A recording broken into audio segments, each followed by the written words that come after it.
Welcome into the Dork Side of the Ring podcast. I'm your host, your purveyor of all things dorky within the scope of professional wrestling and sports entertainment. I am Grum, and it is good to have you.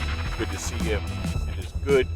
It's June. It's Pride Month. We're almost halfway through the year. We're about at the end of the month. We'll be celebrating a year of the Dork Side of the Ring.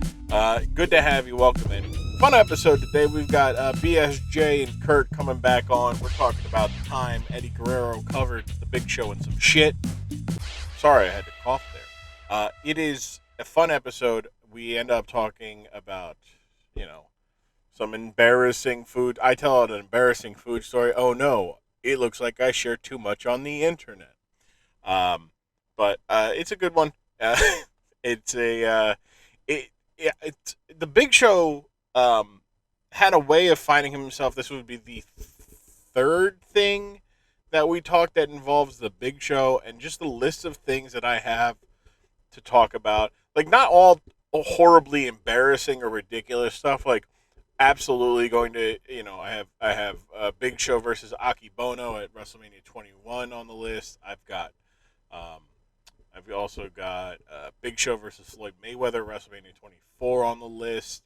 There's a lot of Big Show stuff to really talk about, because he's an interesting case study in that, like, the modern giant, because he debuted in 94, 95, and he was just kind of like, his whole character was, I am a giant, and that was it, right? And that's cool for the 80s, right? But like now, when you're getting other characters who have deeper ideas, I mean, especially when Kevin Nash came out to WCW, Big Show is like not the only 7-footer anymore, and not the only kick-ass 7-footer, right? Like, Kevin Nash is 7 feet.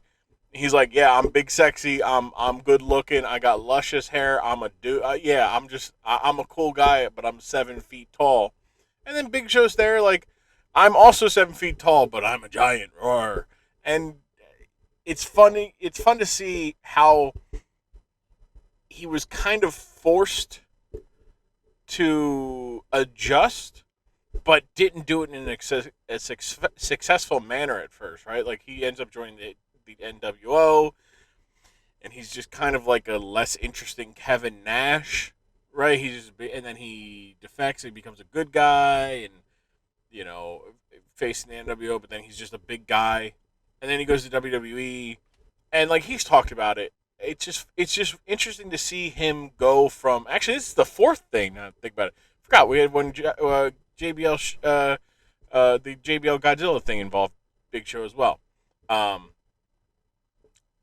But like, he finds himself in these things where he has to be a character, not just because it like, when I talk about this with other guests, right? Like, you can't just be good at wrestling, right?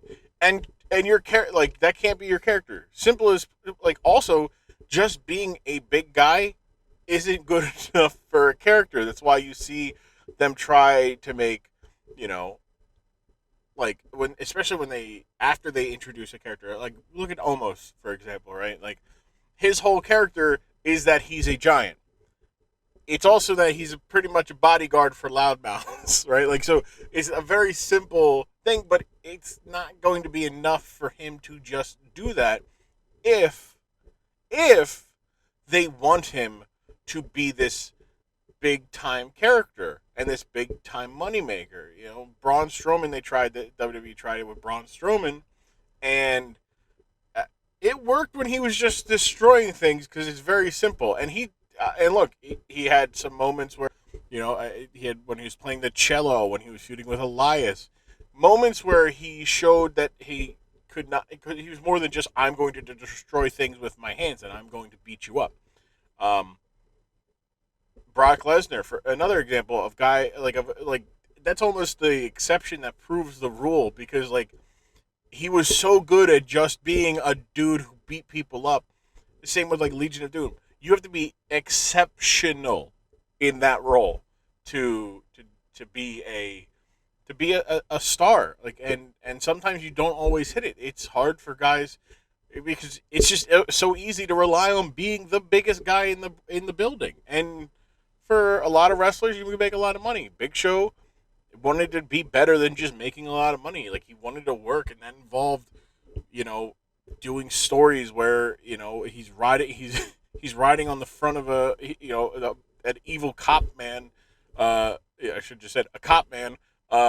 Just shows up at his dad's funeral and steals the casket. He gets covered in shit. He makes fun of John Cena. Like, you can't. This is where I come back to wrestling is at its best when no one is taking it serious. Like, if this was a serious competition, right? Big Show would win 100% of the time. Why? He's a 7-foot athlete. Like, that's just how it works. Sure, he might get caught one or twice, but like, you're not going to legitimately beat this person, so you already have to not take it serious. Then there's the whole thing of like, you can't. Does it make sense for this guy who's simply 7 foot to mock John Cena by coming out wearing a Padre, like a giant jersey and a hat, and making fun of John Cena? No, it doesn't make sense, but it's fun. It provides a fun moment. Does it make sense for him to like we'll get into it, to be covered in shit?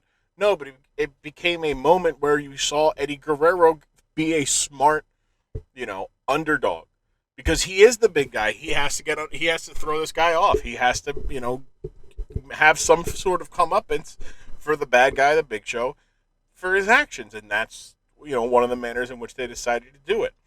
So we get into that. That's just my tirade for today, because it was either that or talking about workers' rights and the ability to have leverage as a laborer, even if you don't have contractual leverage. And that's just another whole thing. But anyways, BSJ, Kurt on the dork side of the ring. We're talking about Big Show getting covered in some poop.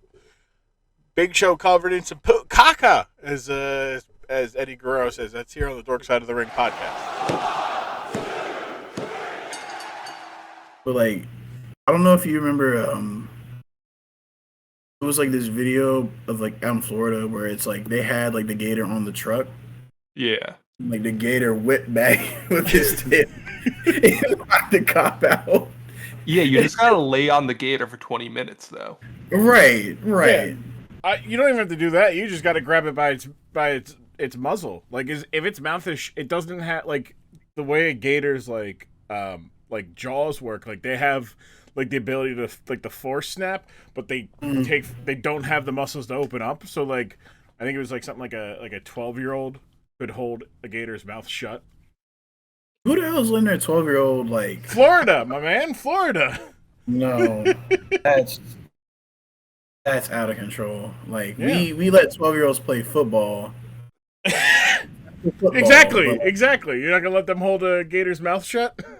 Like a full grown? No, absolutely not. No, it was another video where it's like, I know y'all seen this where like, again, it's like in Florida or Georgia somewhere, where like the guy had like the trash can and just like pulled the alligator, like lured the alligator into the trash can, just like flipped the trash can real quick and just like slammed the top. Oh yeah. Looney Tunes ass video. Yeah. I would do some shit like that. Like, all right, he's got give me my $1 million, please.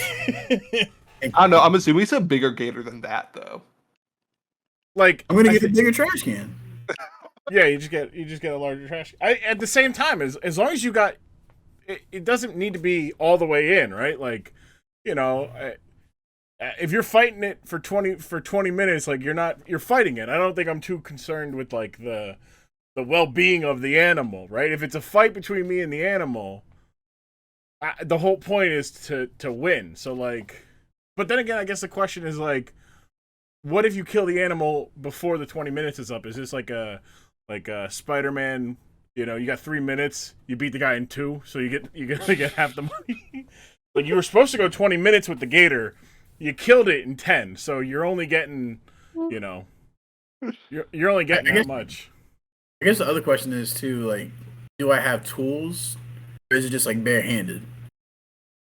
I think it's barehanded. I'm right? assuming barehanded. Yeah, I thought the tweet said barehand. I assume that's the whole point, right? Like if you have tools, like it's not an issue, right? I would say give me some perks, some like old chicken meat, and like a big ass trash can. And we're gonna put that gator in the dirt. Yeah, that gator's got nothing for Kurt with time and the right equipment. I'd take a whole mess of gators.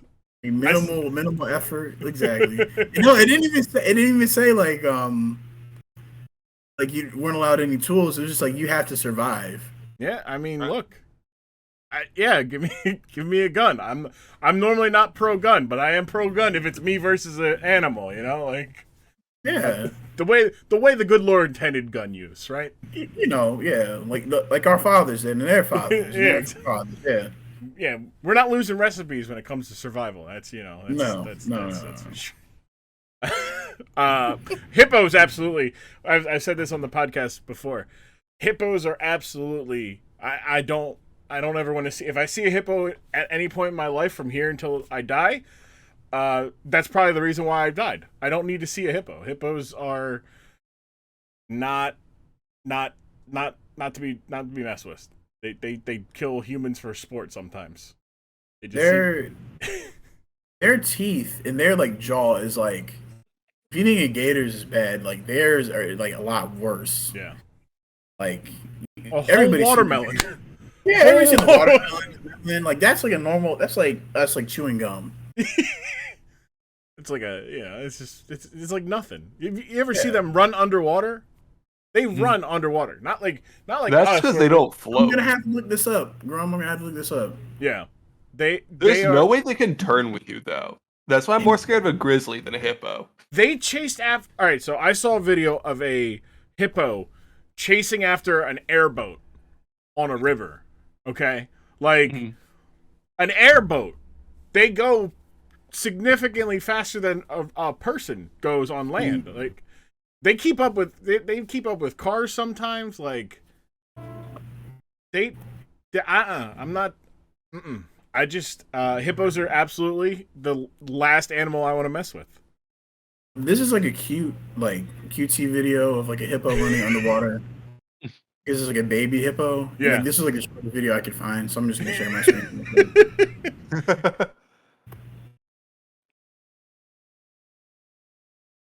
They are absolutely scary.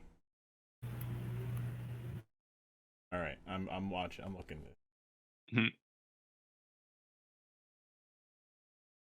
Yeah, like that's cute. Like, but it's a baby too. But like, still, like yeah, like there's a full-grown hippo just like moving at a significant. Like humans don't move this well in the water. Look how graceful that baby is. Right? And like I think the mom came up for air at some point, but like right. I know that this is a shorter video, but I can't hold my breath and move underwater like this, and this goddamn baby hippo is like, yeah, no, I can do this, no problem. Like that's wild. That's wild. No, look at that. Like I was just thinking about for reference, like I'm glad like a kid just like walked up by the thing. It was like, imagine putting your baby. you saw other videos of like parents throwing the babies in the water, like oh yes, yeah. Like imagine like your daughter. And in the water is a hippo. All right, you figure it out. Yeah, it's cute, right? It's cute. It's not a watermelon. It just looks like one. Yeah. It's in a red and green bathing suit. Don't worry about it. Right. It's just no. They're hippos are mean sons of bitches. They don't sweat, like, but they don't overheat. They're dense, like, so they that's why they sink to the water, is that they're so dense that they actually sink. Then you've got like, I think the other thing is like they're hot, like their skin is like 3 or 4 inches thick. So like unless you're like puncturing them with like a rhinoceros horn or an elephant tusk, like most animals can't actually kill shot on one, and it's like, Jesus Christ, I don't. Hippos are scary. Like hippos are invasive. To, I want to say it was like Central America. They started like somebody. Yeah, the cocaine hippos. Yeah, the cocaine hippos. Yeah. And they're fucking shit up because nothing has anything. And they're like, do we just kill the hippos? We gotta kill the hippos, otherwise they're going to literally kill everything. And that's not good. That's not good at all. Because humanity is a plague on the earth. Oh man, I'm pro hippo in that sense, you know. I'm pro hippo in that sense. I just don't want to see one. We're here on the dork side. We've got BSJ returning, and we got Kurt returning. What's up? It's good to have you guys. Look, B and C. We got B. We got the top of the alphabetic order here. It's good to have you guys back. Welcome back to the dork side. Thanks for having us. Yeah, good to be here. It's a good one. I've literally figured the topic out for today at like whenever I messaged this afternoon to make sure we were all good today. I was like, all right, I got the topic. It's a good one. But we got you guys back. Good to have you. We had a nice not anti hippo talk, but hippo awareness. You know, which is good. I think we all need to be aware of that. Also, for just because every time I bring up hippos, stop releasing balloons into the air. Don't do it. Bad job. Or for that matter, just any pollutant. Yeah, really. Yeah. That's a good call. Good call. Way to cover the bases. Because then, you know, somebody would be like, well, what about this? Are you fine with no. It's good to have you guys on. Yeah, no, we'll start with BSJ. BSJ, you guys know how this goes. Introduce yourself, let the people know a little bit about you, where they can find you. What's up? I am BSJ. You can find me on Discord, really. I'm pretty off social media at this point because I had some life stuff to sort too, but got a new job, graduated college, back on dork side. That's big college graduate BSJ over here. We like it. We like to. That's back-to-back new job havers. We had Leon last week, and now we got BSJ this week. New jobs is good. Kurt, welcome back, bud. Same for you. Let the people know. Reintroduce yourself. Let the people know a little bit about you and where they can find you and such. Yeah. So, hello, internet world, Grumder, greater Grumder universe. It's your old pal, Young Curdy. And you can find me on Instagram or Twitter at Young Curdy. And I'm on the cord. I'm around. The CPFs coming through. Good to have you guys. So last time Kurt was on, Kurt was the Teddy Long wedding. I think that was episode 9. I think. Good times. Yeah. Episode 9. Good time. Don't worry, we're not going to do any weddings, so we don't have to rehash the childhood, the trauma of young Kurt. the wedding related trauma for young Kurt. But it's getting hot out here, and I'm just like, I'm starting to sweat right now just thinking about it. I forget who I said it to, but I was like, I'm having Kurt on soon, and I kind of want to just make Kurt the wedding guy so that he can just retell the story all the time. But if you want to hear the story, go back to episode 9, the Teddy Long wedding, and it's a good story. And then BSJ was on for episode 21 or 22, and that was the WCW Junkyard Invitational. And that one is a nice one, nice like entry point for BSJ. But since you guys have been on, have you consumed any wrestling content at all? Like, because I always find it interesting, like getting. I'll fill time for you guys to think, but it's for me, it's nice to be like, oh, like I'll introduce you to some wrestling, and you're like, so I went out and I saw this thing, and I immediately wanted to ask you about it, and then I forgot about it until just now. But if not, it's all right. No one's telling you to watch wrestling content after you're on the dork side. Actually, probably better because that's more things I can watch. But if you guys, yeah, I'd say for me, the only time like I would usually watch it is like on the court with you all when this like a massive event. So it'd be like I think the last event I watched with you all was WrestleMania, Yeah. back to back nights, and that was electric. You know, Yeah, seeing Stone Cold and yeah, Stone Vince Cold. and The Jackass Sami Zayn match. yes, that was a great time. I had a wonderful time. Johnny Knoxville just doing his thing in Jasper and his father making an appearance. That was Pleasant as surprise. I thought about it, I was like, wow, this would be a good dork side episode Yeah. to a very true novice. But just watching that and then between I think about like a random like wrestler or whatever. Mm. Like I know last week I was looking at Dudley Boy's highlights and just looking at the orgasmic like stare Bubba. of Bubba, just like looking at him, just like I was like, wow. I wonder what that feels like. I need to get to that level of just like peace and inner feeling, like no matter what I do.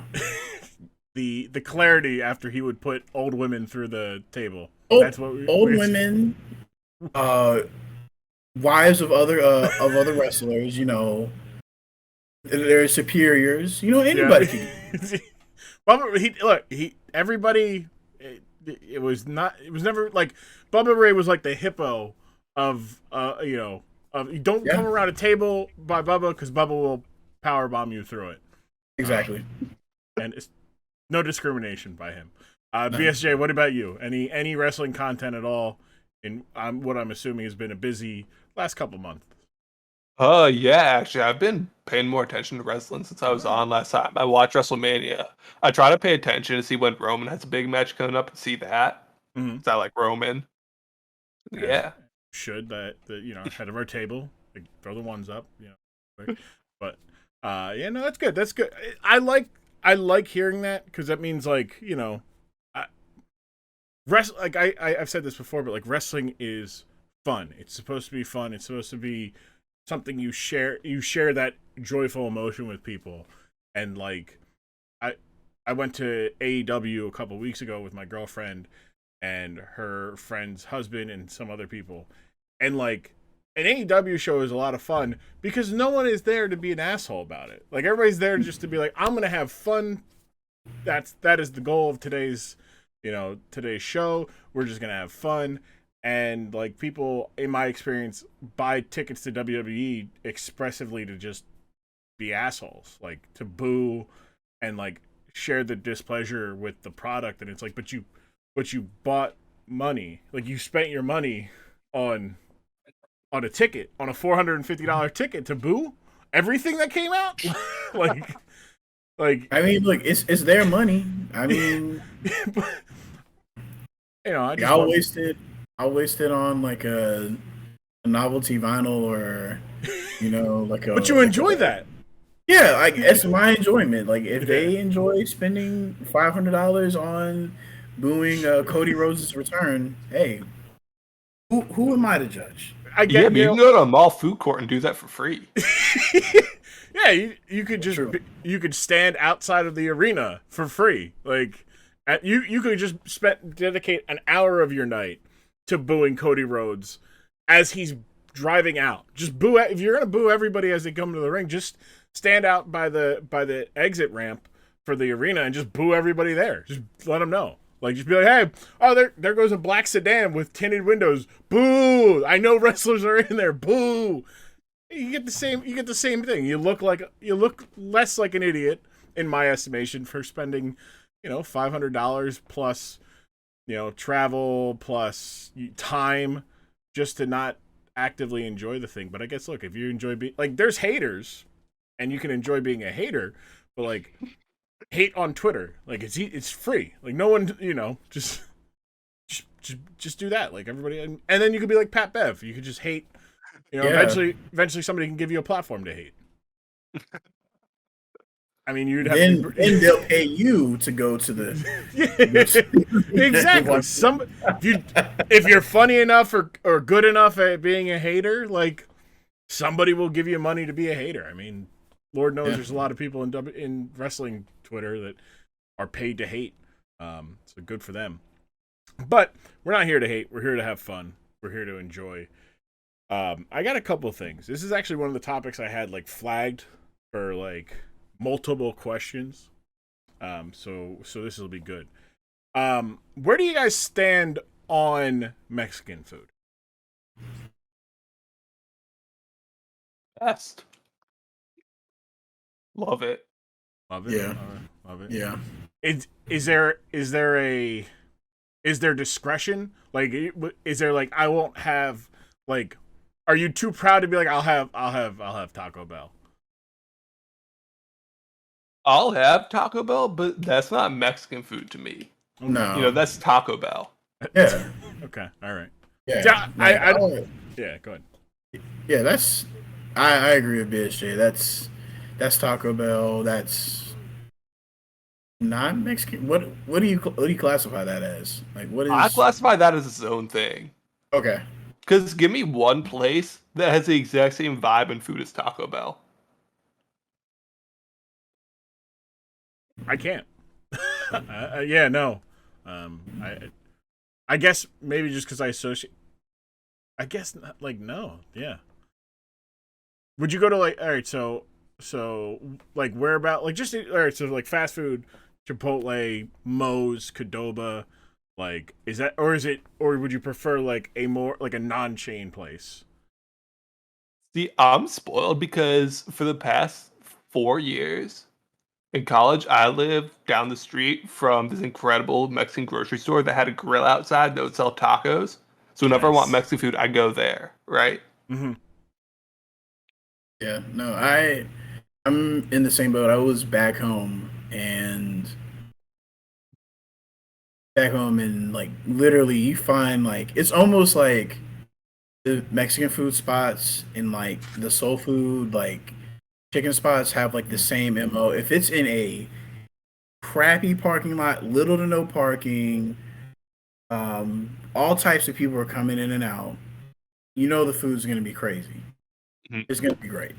That's where you go to.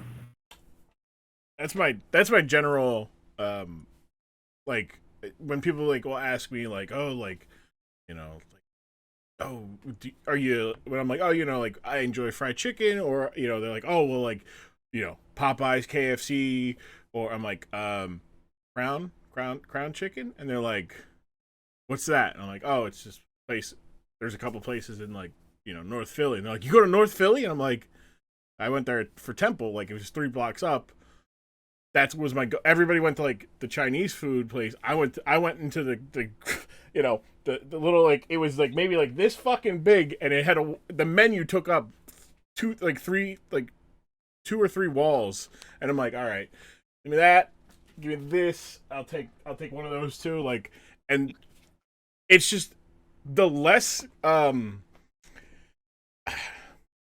like the less Like frills. frilliness. Yeah. Less frills about like just like we all know why we're there, right? Like I'm there to eat your food. So I'm not there to read your fancy menu. I'm not there to sit down. I'm there to eat. That's the kind of place. So, sounds like that's the preferred place as well for Mexican food for you. I'm not a big Mexican food eater, like at all.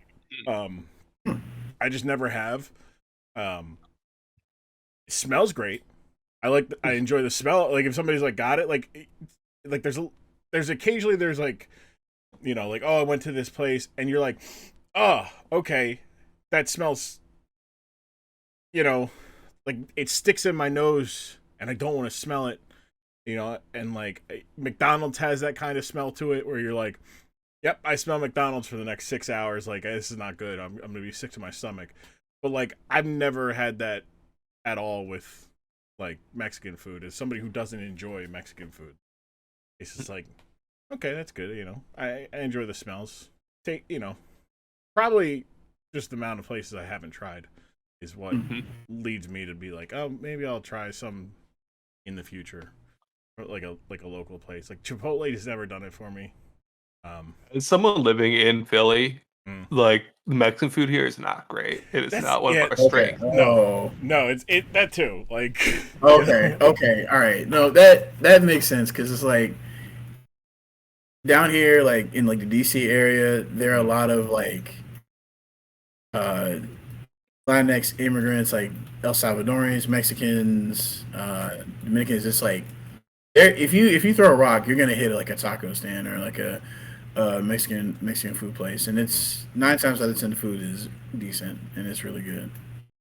Authentic. It's the authenticity of it. Yeah, Or like yeah. you know, yeah. No, you're right. That's also another thing. BSJ didn't think we have a shit like Philadelphia has some good food. Mhm. Mexican food is not in that class around here. Like there might be like one or two places, but you're not finding that like hole in the wall. Like like you gotta go there. Like you described, like limited parking, limited space, line out the door. You don't. Plenty of those places for everything else, but not Mexican food. I guess like my question then would be outside of like cheesesteaks, water ices, sandwiches or whatever. What would like be like the ethnic food, like the dominant ethnic food scene in Philadelphia, in your opinion? Italian. Yeah, Italian's big.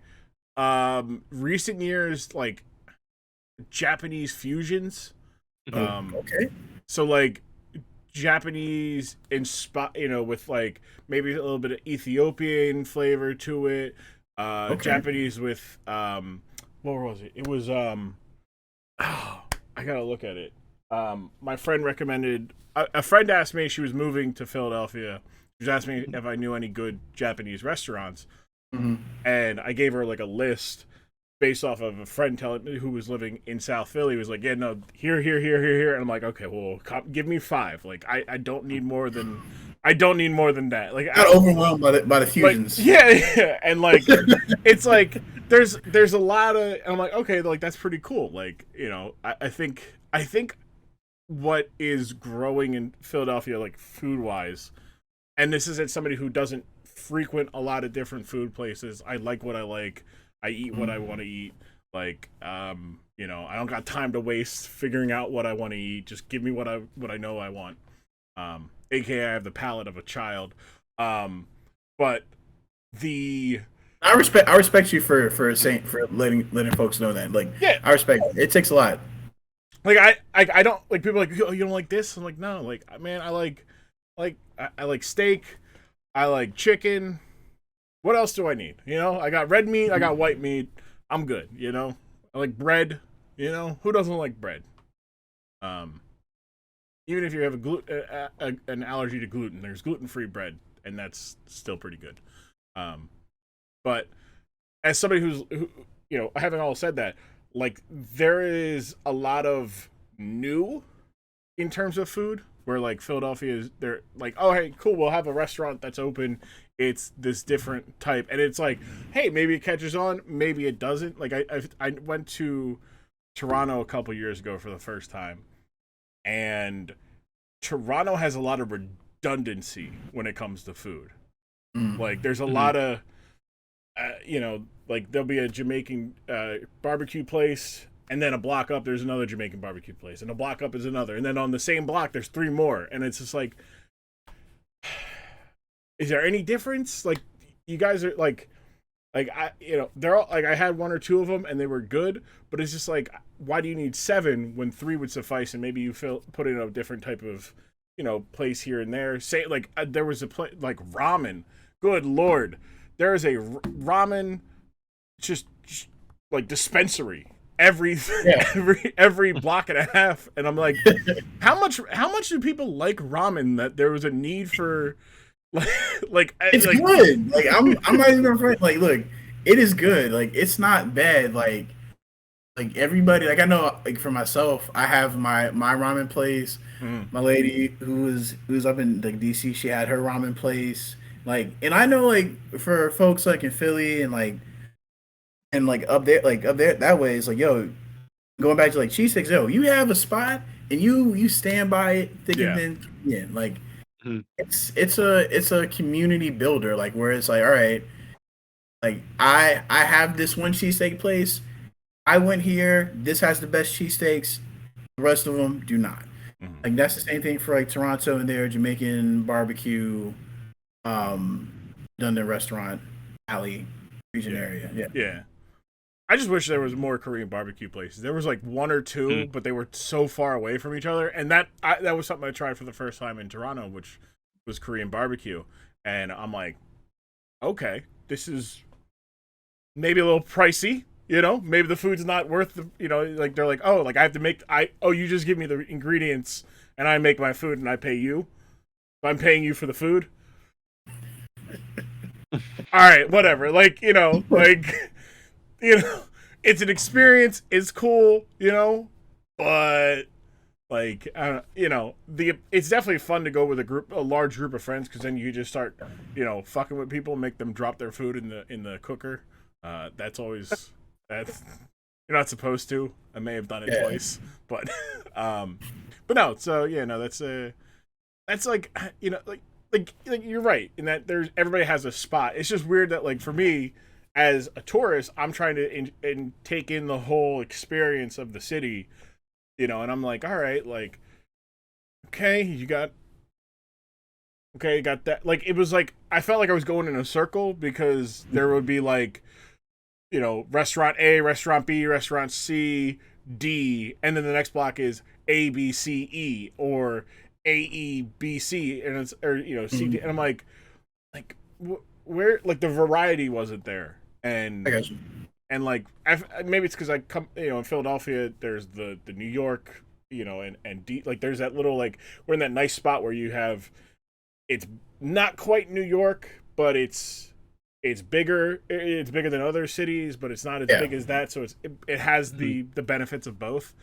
Right. And and BSJ, like you more local than me to Philadelphia. So like I never felt like there wasn't a lack of choice in what you wanted to get versus where you wanted to get it. Yeah. I mean, there was a cheesesteak place on every corner, sure. But that was the only thing that was on you could guarantee on every corner. Right. But yeah, no, it's just the reason I bring that up because it's what we're talking about has to relate to Mexican food, so it'll be fun. But just in general for food, any nightmare scenarios for like the biggest fear, BSJ? We'll start with like biggest fear of trying something new. For me? Yeah. Does it have to be food or? Oh, mainly food related, but like we could go on a much more larger scale. Larger food scale? It's probably stuff with heights, like ziplining or something. Okay. Food. I want to say like raw food, but not sushi. I've never had a problem with that. Like I feel like at fancy places I've been to, they have like steak tartare, and I'm like, why aren't you cooking it? It's still mooing. Can you? Yeah, like about this. It's fighting back. This cow's coming back to haunt me right here. It looked me in the eye and said, please don't do it. And I feel like you should have cooked it a little bit more. But what about you, Kurt? I'll probably say like just general fear.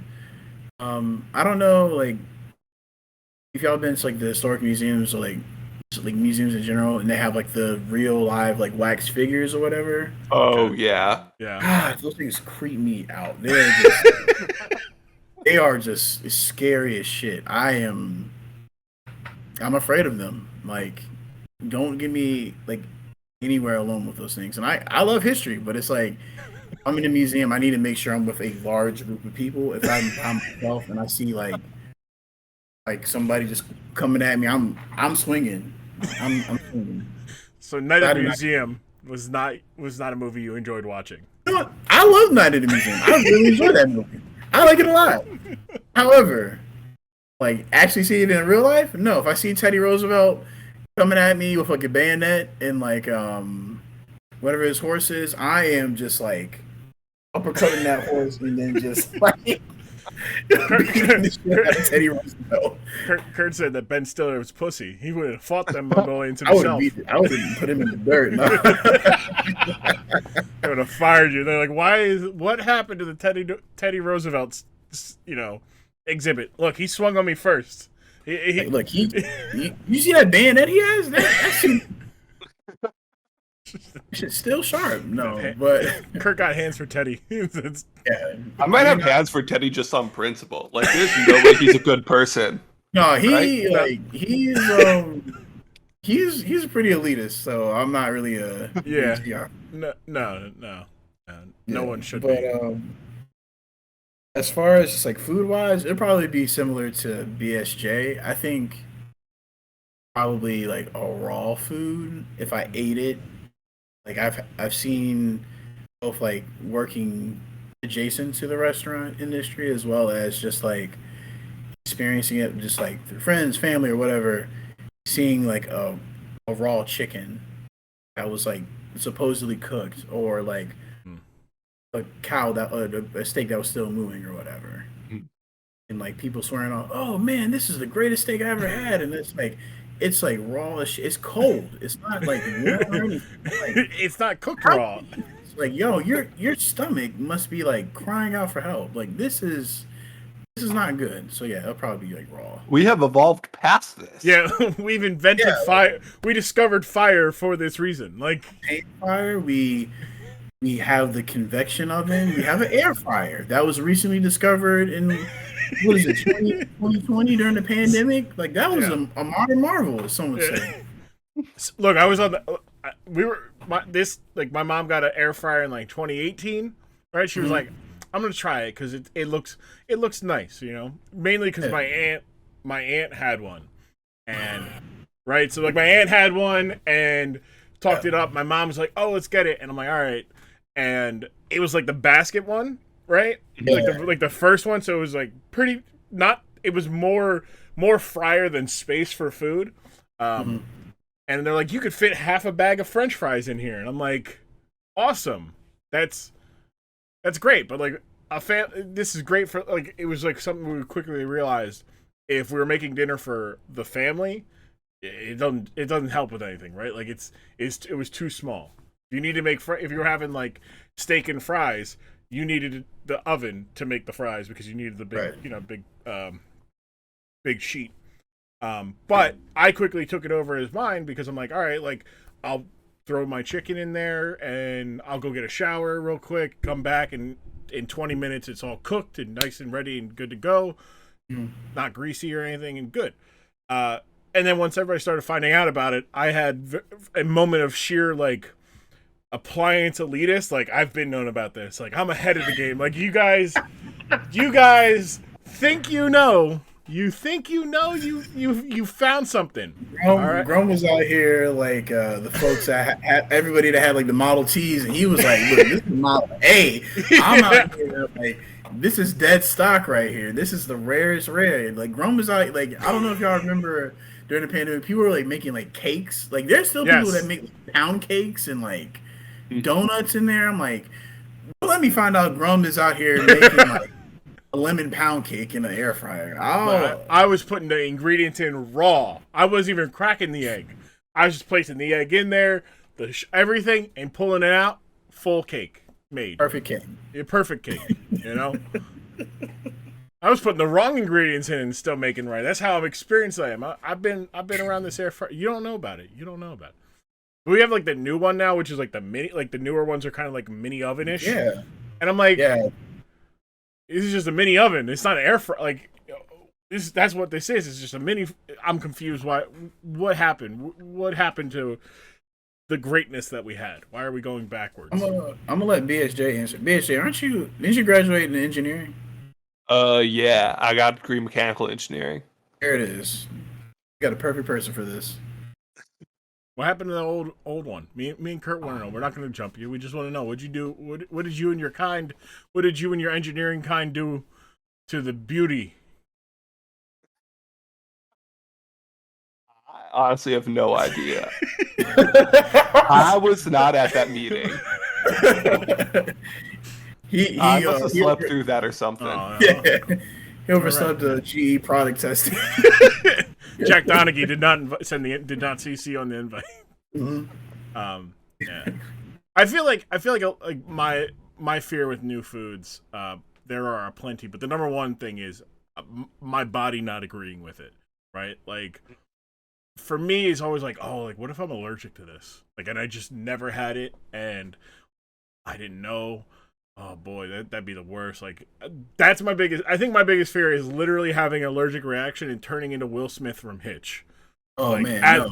Right where it's just like, am I good? Like, I feel great. Like, so, I have a story for this.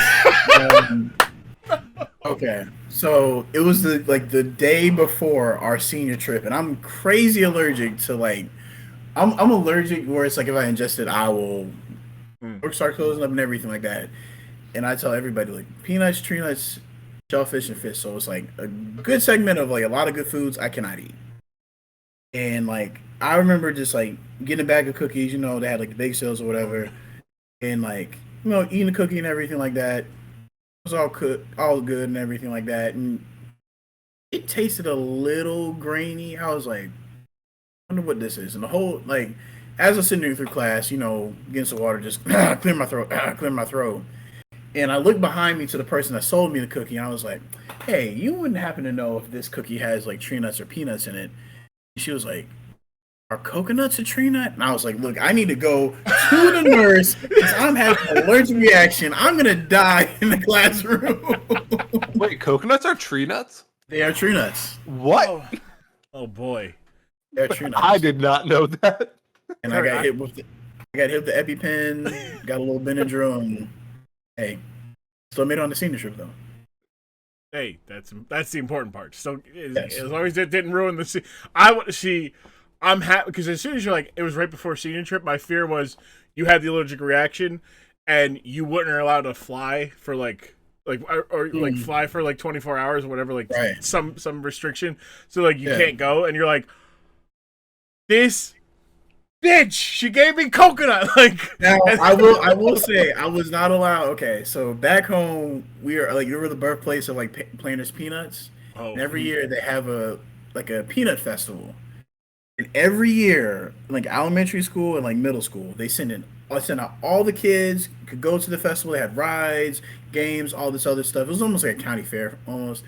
But I could not go because of that fear. Because they're just like, no, you're too much of a liability. You're like, they had to sit Kurt for the series. I was gonna say he's Matisse Thybulle. Like you can't go on road games. Exactly. Oh, jeez, man. Like that's just wild. Is like, I got that. Like, I know like things like happen. I want to knock on wood. You know, every 7 years, like things recycle. Something you might become allergic to something. You might lose an allergy every 7 years or something like that. But like I've never had that. But my biggest fear is discovering that I'm allergic to something. Right? Is that the other fear is something that actually happened, but more so because I'm an idiot. So I was drinking with friends and I was eating food, and I tried something that, along with my food and the copious amounts of beer that I drank, did not agree with my stomach. And I was not quick enough to get up and get to the bathroom, and I was a little too inebriated to even get up from the table. So I just went, just right on the table. And I'm like, on the table. And I'm like, I'm sitting there, you know, cleaning it up. And they're like, what happened? I'm like, oh, man. And I looked at like their food, and they had gotten like the restaurant's version of like a regular sushi platter, and I just tried. They had a salmon thing, so I tried the salmon. I'm like, all right, like, you know, I think I'll like it, you know. And I'm like, whoop, not good. A couple years later, and like that kept me away from sushi for a while because I'm like, oh no, like I don't want sushi. Sushi makes it just doesn't agree with my stomach. Not thinking, oh, it's probably the fact that you had, some chicken, and probably too much beer at that point. But yeah, and it just came out like nowhere. But it didn't. Like I had like you had that like warning where like heads up, like oh that burp had a little stank on it. Okay, like Yeah. that's fine. Yeah. That's all right. Oh my gosh. Oh, but, I have one more fear. Okay. Rodents in the restaurant. So I don't know if y'all saw this in the cord. This is around Valentine's Day. And like you two city dwellers, city goers, things of that nature. You used to seeing like a rat or like a roach running around the sidewalk or whatnot. And like took my lady out to like an Indian restaurant. Everything was good. All of a sudden, we saw 3 gigantic rats the size of like my hand running across, and like one ran under our table. And the crazy thing was, the dude still thought we would pay for that meal. So Ben Dawes on Cleveland Park, not go there. I will look. That's one place I'll pay and boo. I will boo them. To the end. If WWE booked them on a show, Curtis is paying $500 to just boo them. I will boo them. I don't blame you. Like my girl, she's got a very rational dislike of critters, and so much so that she like her old place. One of her neighbors was like a hoarder, so like wasn't great, and there were bugs in the place. So she's like, I'm moving immediately, and like she didn't care what the cost was. She was like, I'm doing it, and she's much better now. But like, I've told this story on the podcast right before I was supposed to record one in January. They're doing construction in our neighborhood. There's a couple houses that are getting doing renovations and everything.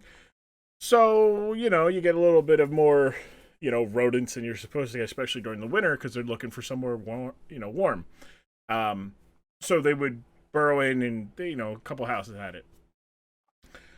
Well, put the poison out, and hopefully it leaves. Except it made one wrong turn, and got stuck above my office. Ooh. And now my office doesn't have. It's not like I went with headspace over like how it would look. So I don't have a drop ceiling. I have like canvas tarp, so that my head I have as much, because that drop ceiling would have had to come down like 4 to 5 inches. So I'm like ducking him, and I don't want to do that. So I see its feet in the canvas, and I'm like, oh no, like dude, and I'm like, look, I'm sitting right here, and I'm looking up, and I'm like, all right.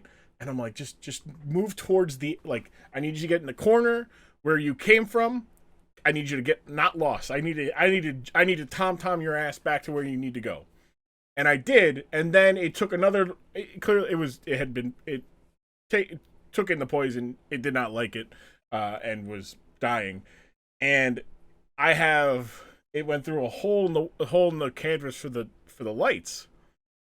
And it crashed into my office, and I'm looking at it, and I'm like, "Ha!" Like because it was a big fucker. It was a big Norwegian rat. I'm talking like this fucking big from nose to tip, right? I had an Amazon box. It landed in the Amazon box. Thankfully, none of this stuff was in there. I immediately closed it, took it outside, and just turned it upside down so it couldn't just pop out. It'd have to chew itself out, but it didn't have the energy to do that.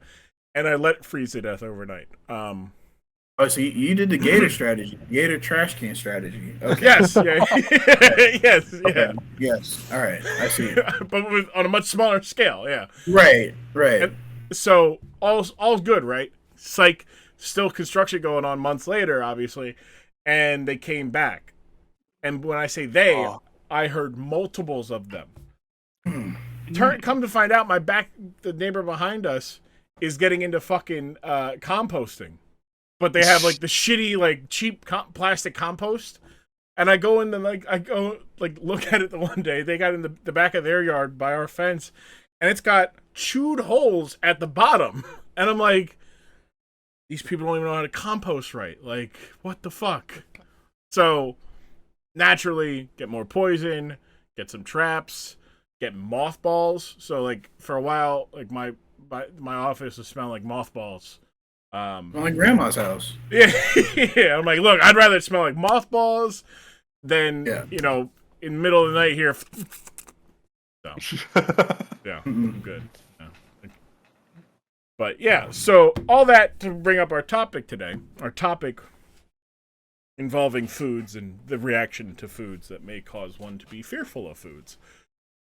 2003, October of 2003, The Big Show found himself in a feud with Eddie Guerrero. Eddie Guerrero was the good guy at this time, and he found himself being a bully to being Eddie Big Show bullying Eddie Guerrero. He's a big guy. Eddie Guerrero was not the biggest guy. Eddie Guerrero is a U.S. champion at the time. They go back and forth. And Eddie, being the very smart and cunning wrestler that he is, would get back at the Big Show in very interesting ways, fooling his bully over and over again. So what we're going to watch is the time Eddie Guerrero covered the Big Show in shit. Oh? In caca. Oh? Yes. Yes. He covered him in shit. So we're going to watch that here on the Dork Side of the Ring podcast. We'll be right back. The American Dream, Dusty Rhodes here with a little bit of advertisement, if you will, for Dork Side of the Ring podcast. That's right. You can follow us on Twitter. And you can follow us on Instagram, baby, by going to @DorkSideRing. That's DorkSidering. That's right, DorkSideRing. That is where you need to go, baby. That's where you need to go if you want to follow on the socials. You can also follow along with the greater community that Grum has cultivated through years of content creation. You go to grum.tv. That's GRUMM. .tv. That's right, baby. And look here, you go there, you can become a part. You just go out there and you can be part of the greater community if you so choose. And if you so choose to be a part of it in a financial sense, that's right. You go to support.grum.tv. That is support.grum.tv. You go there, baby. You go there for as low as $1. $1 a month, baby. You can give Grum $1 and support him. And you get all the benefits, baby. That's right. There's so much more than just Dorkside. You get exclusive Dorkside Ring content and episodes. That's right, baby. You go all the way up there. It is appreciated if you do that. It is appreciated if you follow us. It is appreciated for all your support, all your love, everything. That's right. We got big things coming in here. We got YouTube channel coming out. We got the year celebration. We got McMahon Daddy. That's right. We're riding this lightning. And I am the American Dream, Dusty Rhodes. Let's get back to the episode. It's beautiful. That was amazing. That was yeah. So we're back on the Dork Side of the Ring. So there was more. There was more to the story, that I should say, right? In that there was another week of television before the pay-per-view where they fought, and Big Show would get his revenge by beating and bludgeoning Eddie Guerrero and chokeslamming him and multiple times onto a lowrider truck that Eddie drove out for a match. Oh my god. And then at No Mercy, the pay-per-view, Big Show would beat Eddie Guerrero for the title based off the fact that he was beat up like less than 5 days before. So while what we watched made it look like racism lost, because he said, "I don't like your kind," just desserts, getting covered in shit. Unfortunately, racism in the end won in WWE. Can't damn you, Vince McMahon. BSJ, first impressions from Big Show getting covered in shit. That was nasty, and I mean that in the best way possible. I love the escalation. It really escalated very quickly in the span of a week. Mm-hmm. I guess, I don't know, man. I guess if you get assaulted, like you did the very first week, and then getting bullied, like pushed around again, like that'll be, you know, like I think that warrants at least like a free like escalation to making him have violent shits. And then dunking on him again. Well, I guess he did attack him again. So, just absolutely, dog shit wild, human shit, really. Kurt, what about you? First impressions? At BSJ, it was like a lot of escalation on Big Show's part, so I don't necessarily feel sorry for him. And also, in the stream, I did mention this is big high school bathroom and high school drama vibes, like where it's like from Big Show being dressed like a principal to like the whole bathroom scene where like, of course, like one door is gonna be kicked in. There's no toilet paper to be found, none whatsoever. So you're out of luck, and it's just, I immediately got flashbacks to like when there'd be like some crazy fight and like, God forbid, there'd be someone just sitting on the toilet, helpless. There was a video on Twitter. I want to say it was like a couple months ago, and I'm pretty sure it's an old video.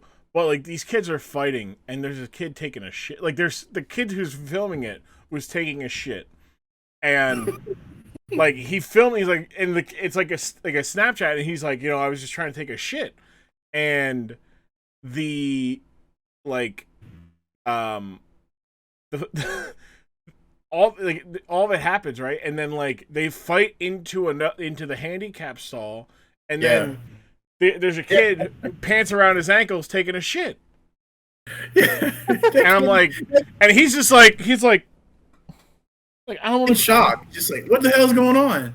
And I was like, you got to establish dominance at that point. You got to get up, you know, and start fucking people up for, you know, hands down and all, fucking up your shitting time. Like that's supposed to be between a human and themselves is what, you know, that's them shitting, right? Like that's supposed to be solace, safe. You come barreling into fight like that's no good. We can't be having that. Cannot be having that. I still want to know if the guy in the middle who's just eating the burrito did deserve that. Yeah, like him and his like friends that were just like enjoying their lunch. Just like the burrito to the face, the back kick. Shout out to Big Show. I forgot how athletic he was with like that back kick. Mm-hmm. And just like knocking dude out and just flipping the table over. That's incredible. He took the guy was first off. So I guess we can do the rundown here a little bit. So Big Show the previous week before we watched attacks Eddie Guerrero. Eddie Guerrero then confronts him the next week, like, hey man, like, you know, you got a problem with me or are you just in a bad mood? And he's like, I don't like you. Big Show's like, I don't like your kind. And they're like, whoa, you don't like our kind. And then he proceeds to be like, but I like burritos. You know, I like enchiladas. I like tacos, but I don't like you. And then proceeds to, like, you know, punk them. And Eddie Guerrero swears to get back at him. And later in the night, Big Show is getting ready for his match, and a delivery man that we learned his name is Jose brings a bag of like 6 or 7 burritos. And Big Show's like, he can't eat all these. Rips the bag open and puts all the burritos on the ground. Proceeds to open one up. Goes, what is this, beef? And the guy's like, yeah, I think it's beef. And he bites into it. And BSJ, you noticed he bit into the side of it like a sicko. Nasty, man. Like, not at the corner. He just bit into the side, like into the side of it, and then proceeded to unwrap one lick it, hock a loogie into it, and tell Jose to take the burrito to Eddie and say that Big Show put some special sauce on it, which to me would not imply licking it and hocking a loogie in it, right? Like, you tell me special sauce on food, I'm thinking of one of two things: Good Burger special sauce, Edge special sauce, or like, you know, another not edible, you know, something that you wouldn't want to be eating in your food, most likely. And also, like, sidebar, are we sure Jose was Mexican by any chance? I mean, he came in with a sombrero. Absolutely not. A poncho. No, he had the poncho for a delivery man. He was a delivery man. Why do you need? He had a poncho. Delivery man. He had the poncho over his shoulder, and then underneath his belt. I'm gonna tell you one thing. This man really does up a racism, man, and him and his writing team. They really did up a stereotype. And this, mind you, this was like in the 2000s. 2003. It was like, and then he's like, "What's your name?" And he's like, "Jose." And like, it was like, I remember when I don't remember that part, right? I thought he just went into like his lunch or something like that. I don't remember that somebody brought the burritos to the locker room. Yeah. And was just like, why are you wearing a big sombrero that says Mexico on it? like man, this isn't like a celebration or anything. Yo, you're just literally delivering food, man. And like, you could be wearing anything. Like, just why? I like, he was wearing the Jose's taco. Like we knew he was a delivery guy. We knew he worked for Jose's Taco because it said it on his shirt. I don't think we needed anything else there. And they decided that, you know, that would not be the case. In fact, that we're going to get the whole shebang. So he ends up sending Jose away, and he continues to eat the burrito. Later in the show, he comes out for a wrestling match against Orlando Jordan, and he's got the walk of bubble guts.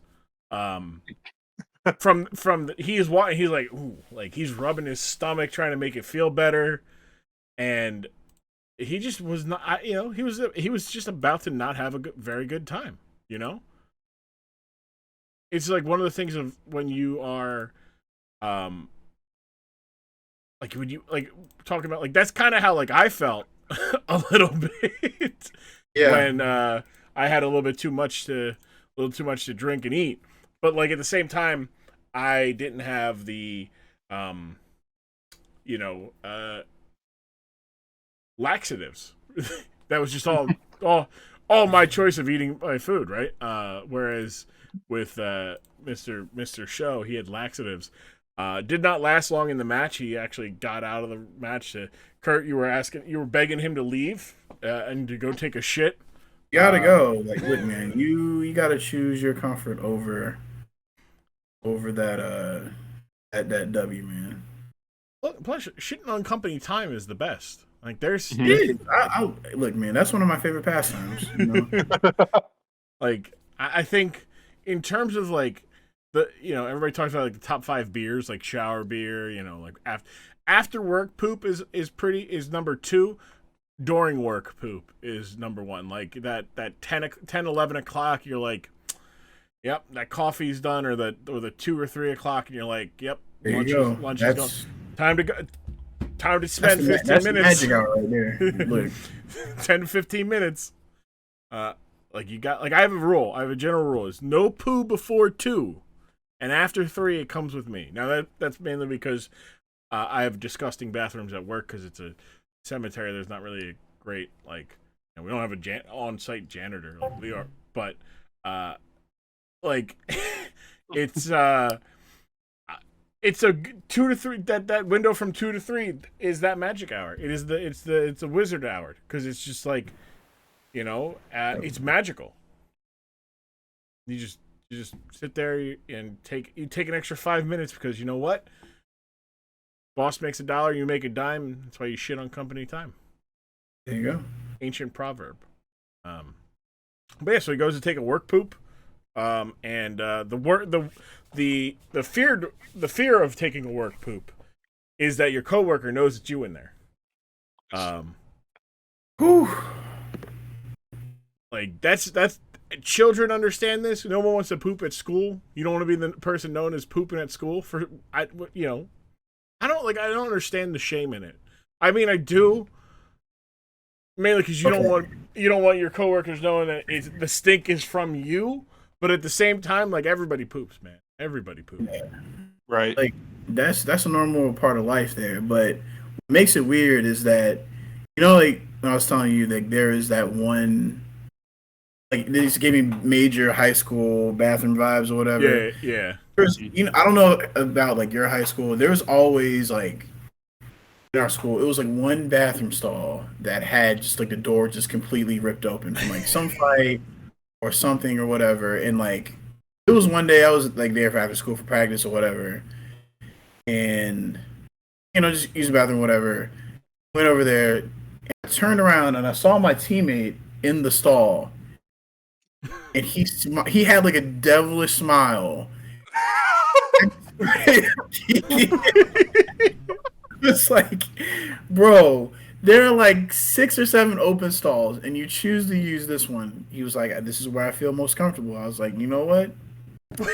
That's okay." So he's taking a shit in the broken stall. Yeah, and where everybody, that's a power move. That's a power move. Is it? Like, it's got to be. Like, I don't understand. Like, that's either a power move or a psychotic move. Like, What do you gain? I don't know. I just looked at him. I was like, you know what? I respect it because like I would never do something like this. And you gain the respect, right? Like that's he did because it's like you can't punk that man out because he like you saw him shit, right? And he said, "Yeah, what do you like?" And you can never you can never say anything to that man because you saw him at his most vulnerable and he was comfortable taking a shit. Like right in front of you. Like there are married couple of decades that have never shit in front of each other. We shared a moment of intimacy in that moment. Like in that like when I see him like in like the high school reunions back home, like that time we had that moment. He's like, "Yeah, man, that was a good time." You. The fact that you had a moment with with that guy in high school that you probably will never have with any ever like with anybody ever, like no matter how close they are, you will never unless you actively seek that out and they are like they're like whipping out back doors just like, who's in here using the bathroom? Open stall. My new life's mission, just seeking the open stall. See, now I thought that your story was going the direction of like in high school, all 4 years of high school, the high school was going through renovations. So like my first year, one hallway was closed down. My high school wasn't that big. There were four hallways. It was like a letter H really, and so they were like, all right. This year, this hallway's closed. This year, this hallway's closed. This year, that like they're all like that, right? And so freshman year, all 3 bathrooms that were available were the older bathrooms. Well, they weren't in great shape, and there were only like 2 in the guys' room. There's only 2 stalls. There's a regular, there's a handicapped stall, and then there is a regular stall, for lack of a better term. And obviously as a kid, you want everybody would go to the handicap crapper because it was roomy. You space out your room. You're not confined. Right. Also the door was on like opposite of like the toilet, so people wouldn't be weird idiots and like look through the crack to see who's taking a shit. Like But by the end of the year, like they would expand the bathroom. Or by the end of my time, they would expand the bathrooms to like 3 or 4 or 5. And I'm like, wow, that's amazing. There's so many toilets for pooping. My senior year, what was the 600 hallway? The 600 hallway was the shitting bathroom. Every dude would go there to take a shit. I shit you not. No one would ever take a shit in the 400 or the 200 bathrooms, and the 800 bathrooms were unavailable at the time. The 6, no matter what, the 6, and I never understood it. The only thing I could think of is the 600 hallway had 4 classrooms. Every other there wasn't, there were 3 classrooms because the one classroom got converted to like a weight room. So there were 3 classrooms. That means there was only 3 classes at a time. So you could, in theory, go take a shit and no one would walk in. Mm-hmm. But that meant that if you were in the 600 hallway and you needed to take a leak, you went to the other side of the school to take a leak. Oh no. Because you just didn't want, because you knew, even though there's 2 urinals in there, everybody was taking a shit. That was the stinkiest. It smelled terrible. It smelled wild in there. It was, and as an athlete, I would go after be like, all right, like we're getting our lift in. All right, cool. I gotta take a shit. Right. And it's like, dude, there's a whole day's like it would either really bad. That's when you let it out. You gotta let it out. Like right after that, it was either or the janitor went there and it was nice and pristine, and you were like, all right, let's rechristen this. Like, right. And like, was that bathroom like the one bathroom that had like terrible ventilation? Just no, I think it was because they had the best ventilation. And the least amount of foot traffic, which it became more foot traffic because if you had to take a shit, that's where you went. Like no one had the common sense to be like, well, nobody's taking a shit in the 400 bathroom. I'm gonna go take a shit in the 400 bathroom. Like I'm gonna have peaceful poops. It was foul. And like also, if you were one of those people that were out here looking in the cracks of the stalls in the bathroom, criminal. You. Go jail. You need to be arrested. Joe Biden, whoever needs to arrest you, lock them up. Prayers down to you and you alone. Like nasty.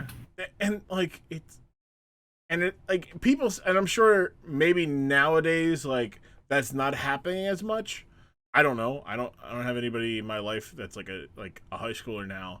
I mean, BSJ was close enough. Cash is close enough. But like, I don't know, were people peeking through to see who was taking a shit when you were in high school at BSJ? There were a couple dudes. We didn't have doors to our bathrooms. Like we had stall doors, but they took like the doors to the bathroom out because we were vaping in there too much. That's the other thing, yo. It was only the boys' bathrooms.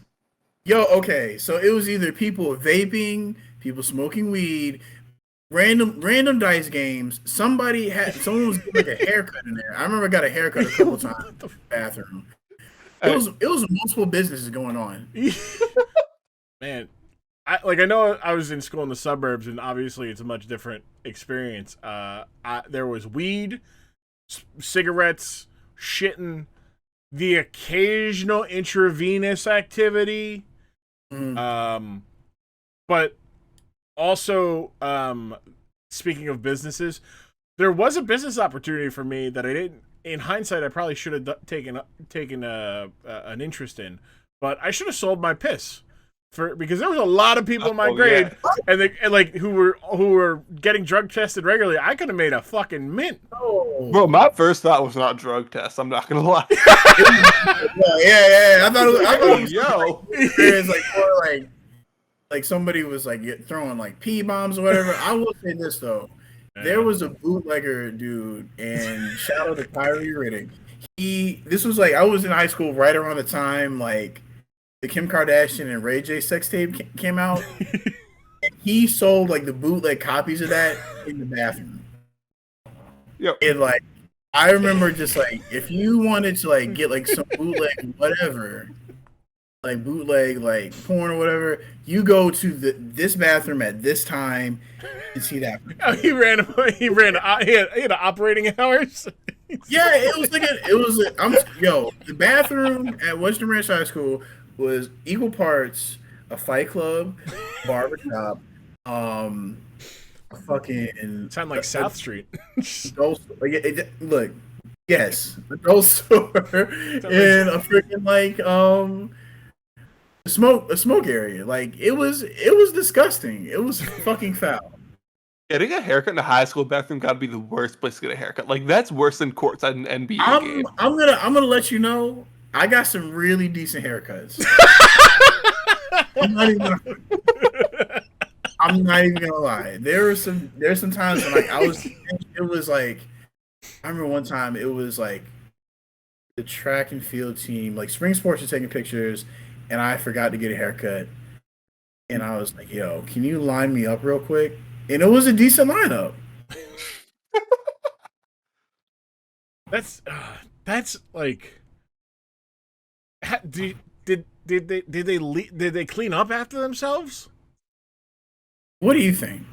I mean, I know the answer. I was hoping that maybe decency would win out. And it was like a paper towel and like some water and just like rubbed it down. So sometimes it might have been like some rubbing alcohol and like just like rubbed it on the clippers and like on the brush or whatever, kept it moving. But like, yeah, that was like a few and far between. But yeah, no, you gotta be desperate to get a haircut in a high school bath. Imagine being like an adult. What's crazy is like I've seen like a TikTok. And like, there's like this dude who gives crazy fades in the bathroom. I'm like, wow, I'm happy that tradition still continues. Happy people are like honing their skills and developing like smart business techniques and everything. Look, I'm not mad about it. I was just about to say, imagine like taking appointments from adults, right?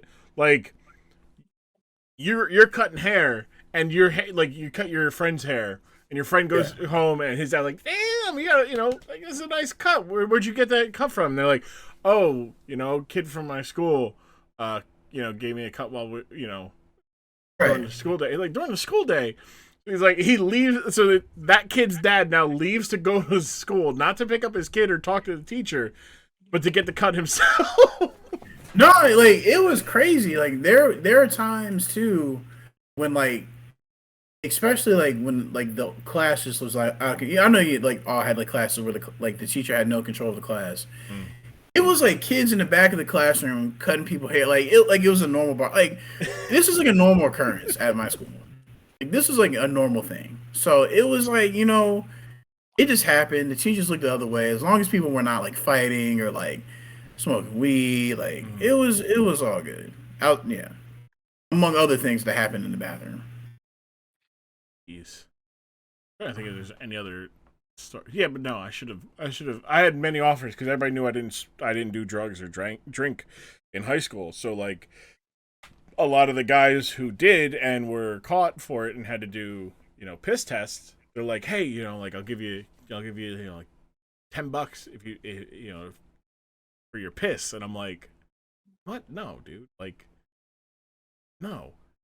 I'm not pissing. You didn't. I wasn't smart. You didn't have that money making mindset. No, I didn't.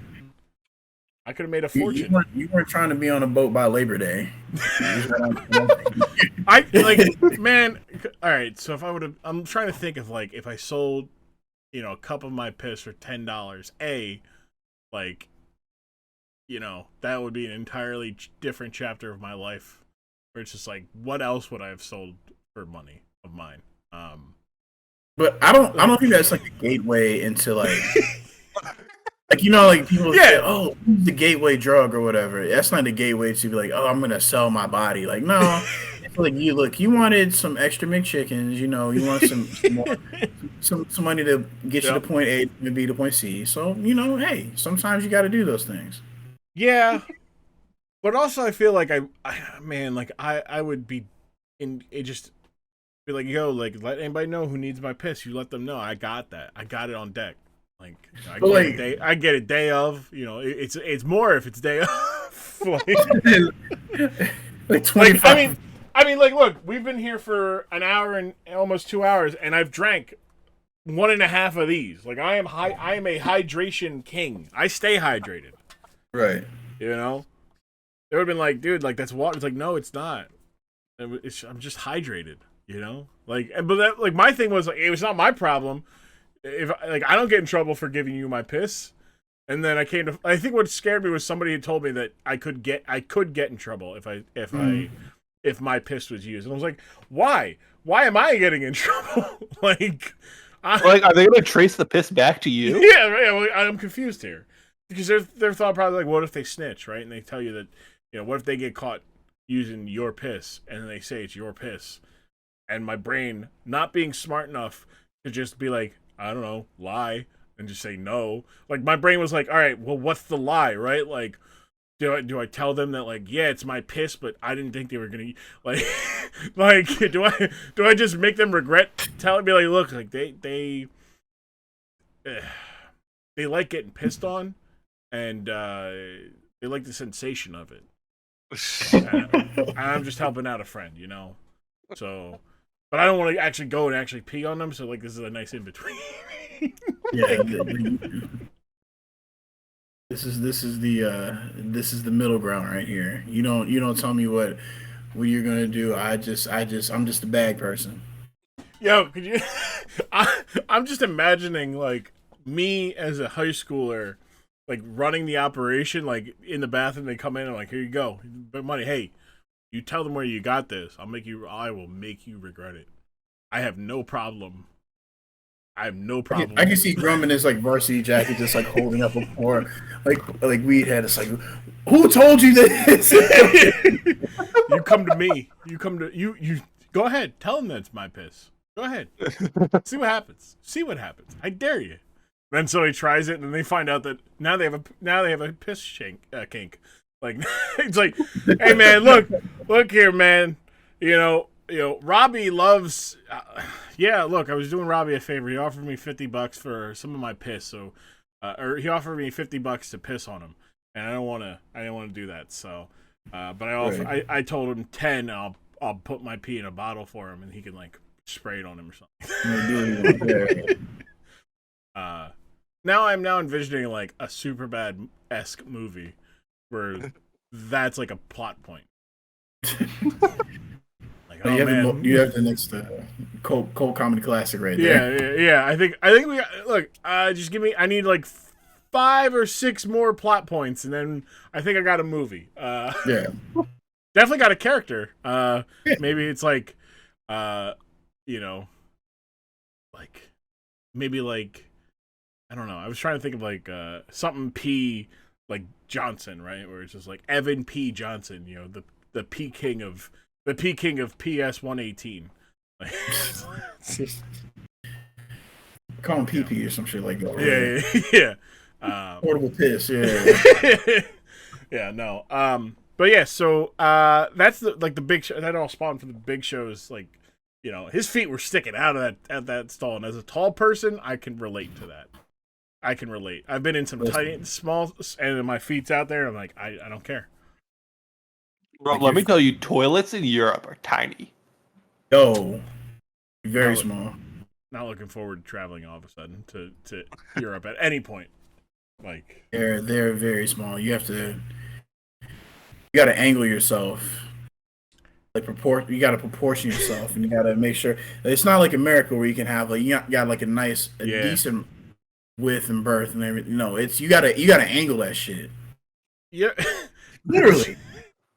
Did y'all see with cord business? Boo the one day was talking about like shitting at work, and then I was like, "Yo, Boo, careful! Like they might have." Here he's talking about how like it was uncomfortable shit at work because the toilet was uncomfortable. I was like, "Did they? Are they new toilets?" He goes, "Yeah, why?" And I showed him like the picture of like the productivity toilet that's like angled 13 degrees. So that like it makes pooping uncomfortable, so people are less inclined to sit. Like the anti-squatty potty. Yeah. What? Yeah. Yo, you didn't see this? No, I've I never did not seen see that. this. I haven't No. seen it. right, There's a toilet that just like limits you being on the toilet. Yes. Bro, what is going on here? Yo, Yeah.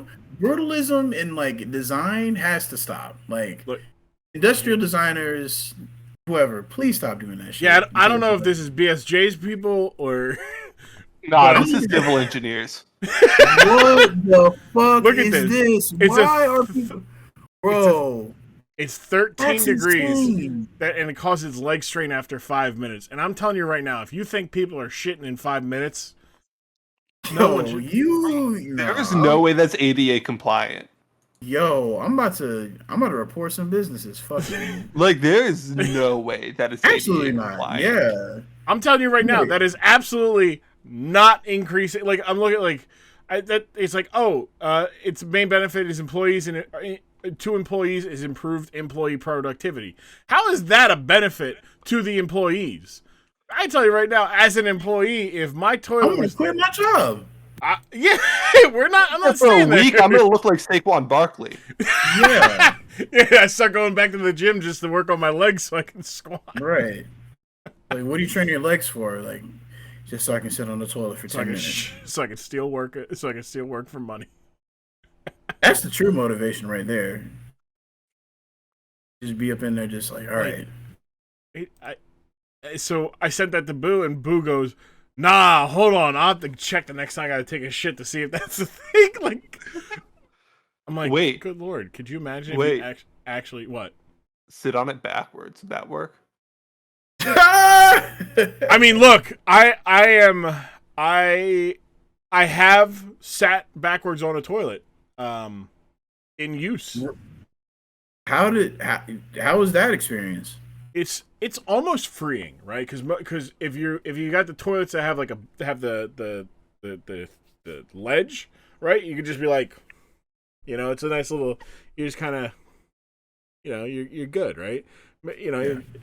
It is weird because if you lean back like to for any leveraging, you risk falling over, which is never good. But yeah, like I try. I wouldn't recommend. I wouldn't do. I haven't done it since. It's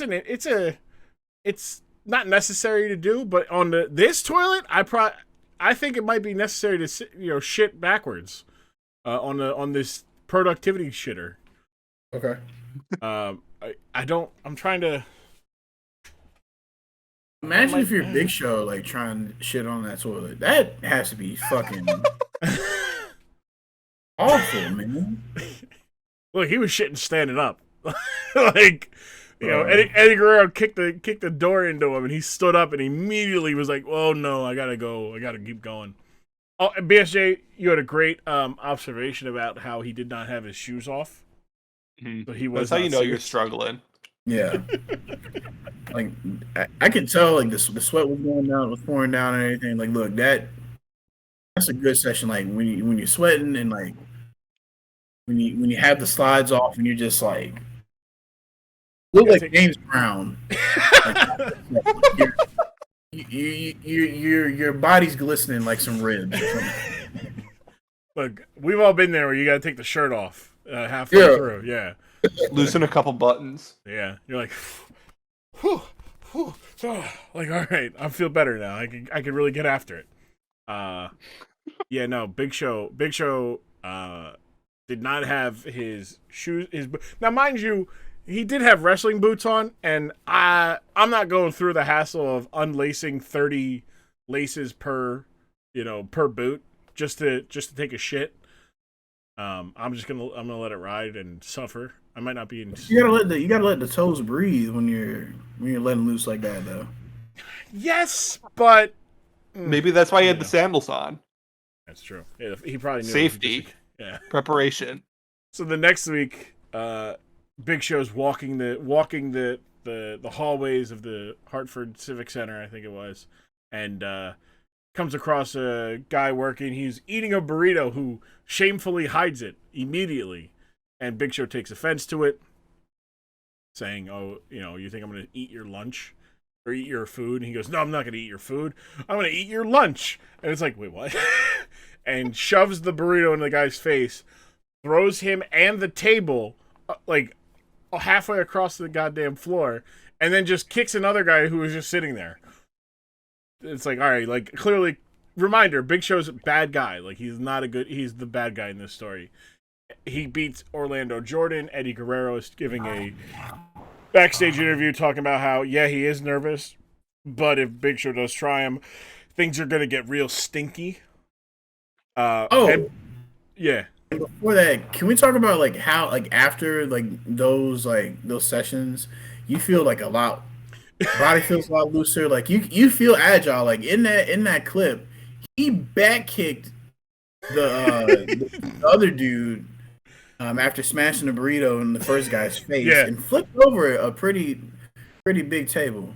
Yeah, with food and catering services on it. Yeah, a good session like that is like I can only imagine because I need to, but I haven't gone to a therapist to get this. I imagine like a good poop is like the clarity you get from like Adderall as somebody with ADHD, where you're like, I can do anything now. Like nothing is in my way. Like I got through it. I can do anything I could ever think of. I have executive dysfunction gone. Like brain fog gone.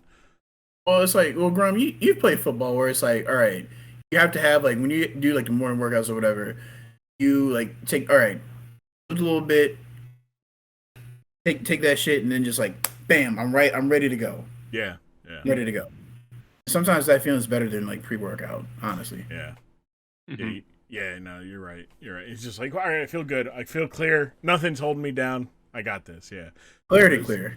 Nothing was. Yes. He was feeling good, but obviously not great because he was. Everybody was like, oh look, it's Big Show. He took a poop. He pooped.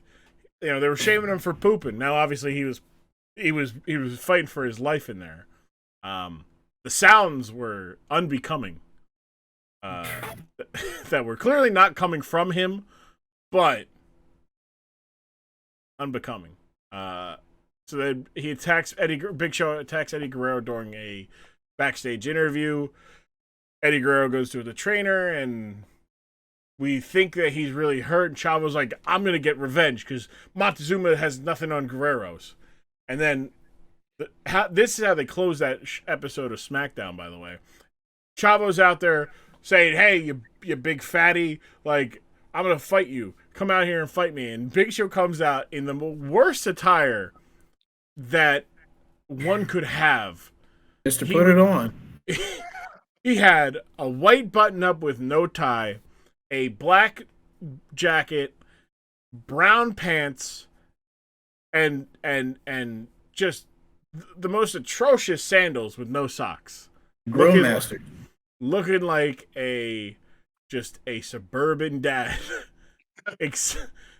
Like a suburban dad, like going to an event, like a school event he does not want to go to.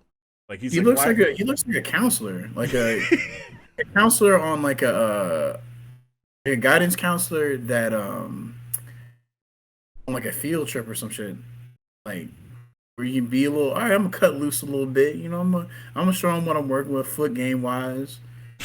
No, we don't want to see that. That looks terrible. He looked like an uncle who was getting dragged to a moving up ceremony from the third grade to the fourth grade. He doesn't understand. He doesn't understand why are they celebrating that.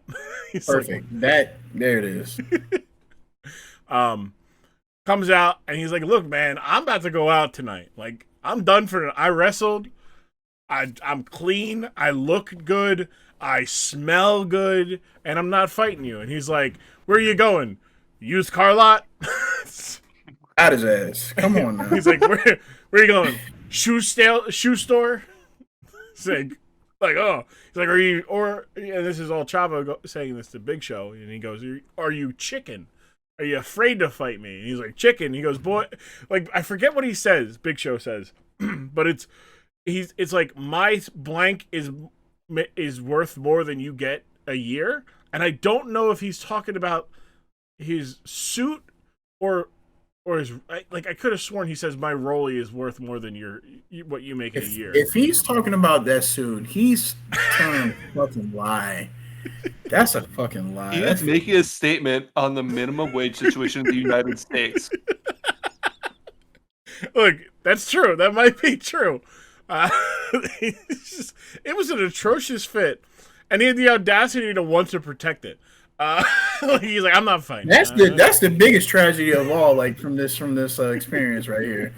Why are you protecting the trash fit, man? What are you doing?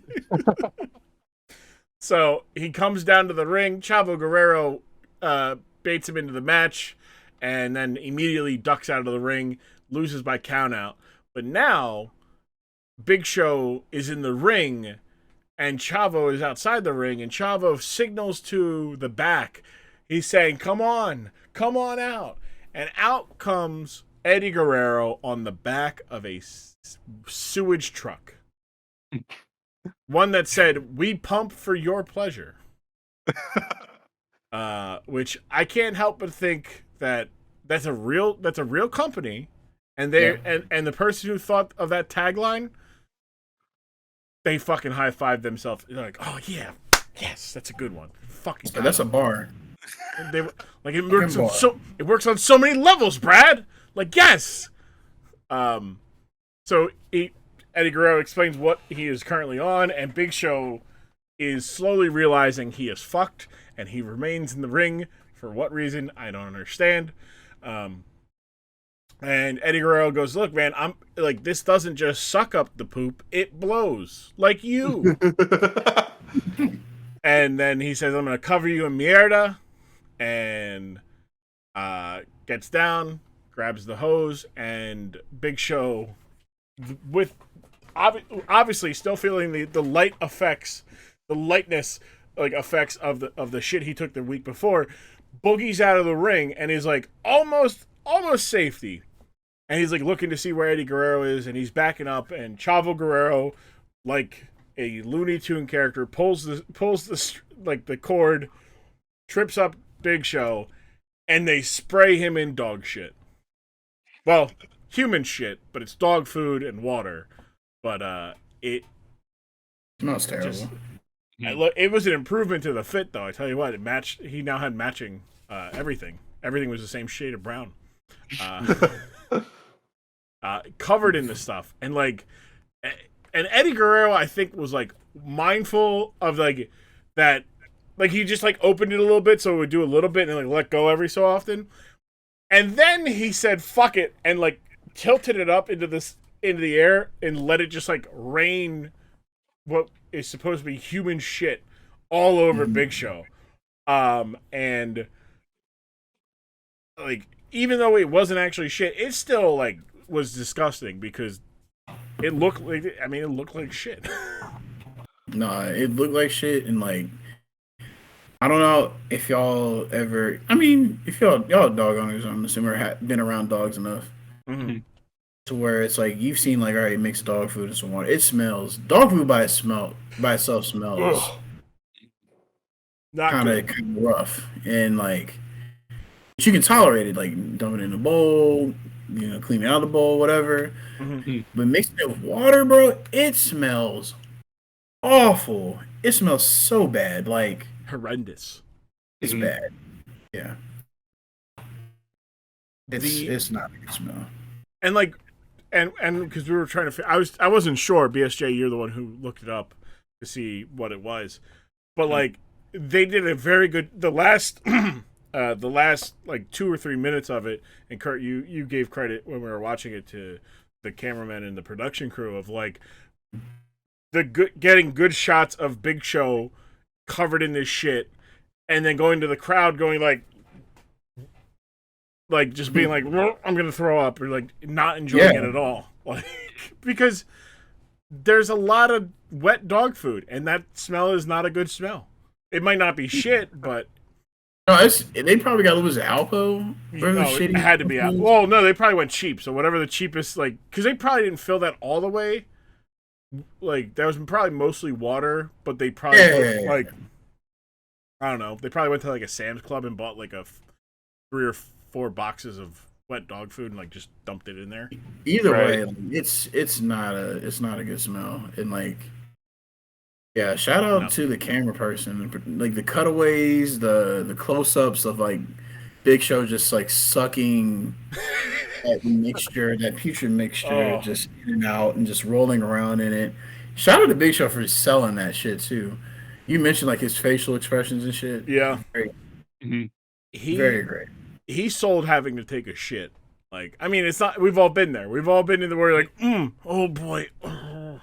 But his face when he clotheslines Orlando Jordan before rolling out of the ring and like going to take a shit, and his face is like the most like distorted, like in pain. Like my stomach is like how we envision Midman's stomach being whenever Midman tells us what he eats. Oh.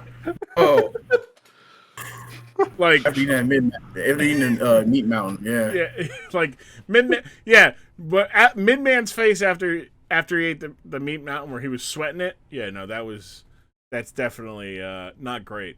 That was like Big Show. Big Show did the little twinkle toes like I got a shit walk too. Which, and they like thought about going back into the ring to not lose, but like I feel like once you roll out, you've already committed to lose. Like fuck it, I'm gonna take a shit. I have to take this shit.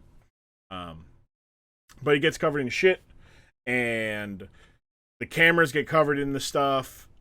God bless, like, man, I don't know if I could do it because that would smell. That's that kind of smell. Talking about like when we were talking about like McDonald's, like how it lingers. That's the smell that lingers, man. Like Big Show had to.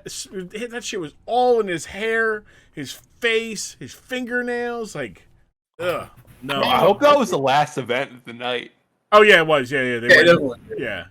They, after that, they send everybody. They're like, no, like Eddie Guerrero and Chavo are like walking like ever so gently so they don't fall in the shit. No way anybody wrestled afterwards. Jesus Christ.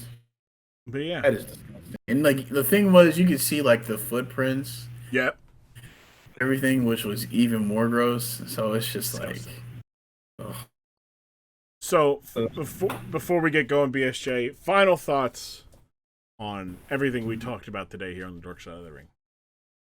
I can't believe you got a haircut in the bathroom, man. That's crazy. Hey, look, drip or drown. No, I definitely understand that. I understand that. Yeah, Look, man, I had to make sure the Caesar was crispy and everything, man. And the lineups are crispy, man. I had to make sure, man. What about that you? That was a very, very, very good time. Also, final thoughts on this. This was definitely something I would say like R.I.P. Eddie Guerrero, because what an electric personality, what an electric WWE superstar, and like just his ability, just like when I was hearing him like cut that promo like, oh, it's David versus Goliath. No. I believe in myself. I'm not gonna give up these two this United States Championship. And I was like, man, come on, man. I believe in you, man. I was getting the feeling back. And he got kicked in the fucking teeth. He got fucking destroyed. But no, R.I.P. Eddie Guerrero. Definitely prayers to him and his family, man. I definitely miss Latino Heat, man. We didn't even talk about how after getting punked by Big Show, Chavo's like, hey man, what happened to Eddie Guerrero? What happened to Latino Heat? And he like throws him against the wall, has his forearm in his throat, and he has the audacity to tell the man that he's holding by the throat with his forearm to calm down. like you don't get to tell me to calm down when you're the one putting me up against the wall and putting your forearm in my throat. Like, you don't get to tell me to calm down. Like, I don't care. Chavo gives me very much Dwight Schrute vibes. And like it was y'all. I don't know if y'all remember the episode, the suicide prevention episode, when Michael called Dwight like an ignorant slut or whatever. I immediately thought about that when he put his like forearm to his throat. He was like, yeah, this is very much like a comic relief. Don't calm down. I say, calm down. I'll take care of this the Guerrero way. And it's like, why? Well, I'm so confused. Why? I understand he's excited and like, oh, like yeah, but like, what? why are you the one? Why are you telling him to calm down? You're the one whose vein is popping out from your wrist to your neck, Eddie. Like what is going on here? He wants to make sure you're protected. I understand. I felt safe after watching it. I felt that like the situation was going to get taken care of. I'm with BSJ. My biggest takeaway is that Kirk got a haircut in a high school bathroom. Now, if it's picture day, I understand. I might not endorse it, but I understand. Look, it was that, or like, you know, go get the Kim K and Ray J sex tape. You know, it was a hub of small business. It was a business incubator. That's what it was. Yes, it was the Italian. BSJ is the Italian market. You go down there, you get anything you want. You want meats, you get meats. You want to get a bootleg of Peter Jackson's King Kong, you can get it. Like, we got you. We got everything you could. Exactly. Bingo. Kurt, let us know where the people can find you, what you got working on, things you would like to advertise and bring awareness to. Yeah, you can find me at Young Curdy on Instagram and Twitter. You also find me on the Cord as Kurt Dog with I'm the scary menacing looking guy with the finger guns pointing at you. But try to be kind to each other, and don't be afraid to, when you're in a pinch, get a haircut in a bathroom. Bathroom haircuts, the awareness. Yes. I mean, look, I'm not gonna lie. I've gotten a haircut in a bathroom. It was in college. Little different. It's a little different. Well, the truth comes. All right, was it a dorm bathroom or a public bathroom? It was a dorm bathroom. But it's a little different because it's a dorm bathroom. Mm-hmm. I think it's different. Interesting. I think it's a little different. That's just me. I'll show you. I'll find a picture, and I'll put it in where you can see that what kind of haircut I had. It's not look. In hindsight, I wouldn't do it again. I wouldn't get that haircut again. And it was if you're in a pinch, but it was free. I didn't have to pay anything. So, shout out my boy Ryan for that. I appreciate that. BSJ, what about you? Where do people find you if you want to be found, and what you got working on, things you want to bring awareness to? You can find me on Discord at BSJ, or if you really need me, go down to Garnet Ave in San Diego and yell really loudly about Justin Herbert or something. I'll probably show up. Nestle is trying to privatize water, which is absolutely absurd, so try not to buy stuff from them. Fuck them. We hate Nestle. Fuck Nestle. Yeah. We hate them. Yeah. BSJ is about to appear in the open stall when you talk about Justin Herbert. Yeah. Don't scream about Justin Herbert in a bathroom. Probably it's better to scream, like, out in public. Exactly. Thank you guys for coming on. I appreciate it. It was a blast having you guys on again. Remember to go check out their episodes. BSJ was on episode 22 or 23, the WCW Junkyard Invitational, and Kurt was on episode 9, the Wedding of Theodore Long. Check them out. Thank you guys for coming on. I appreciate it. Thanks for having us. Appreciate you, man. Thank you, BSJ. Thank you, Kurt, for coming on the podcast and giving us good vibes, good times, giving your time to us. That's right, us, not just me, but also to the listeners who are listening. Thank you guys so much. Next week's episode, it is episode 50. Episode 50. We've done this for 50 episodes. Episode 50. It is myself, it is the Atomic Bear, and it is G-Myth. The two of them are coming back onto the podcast. We're talking about the first ever Inferno match between The Undertaker and Kane from 1998.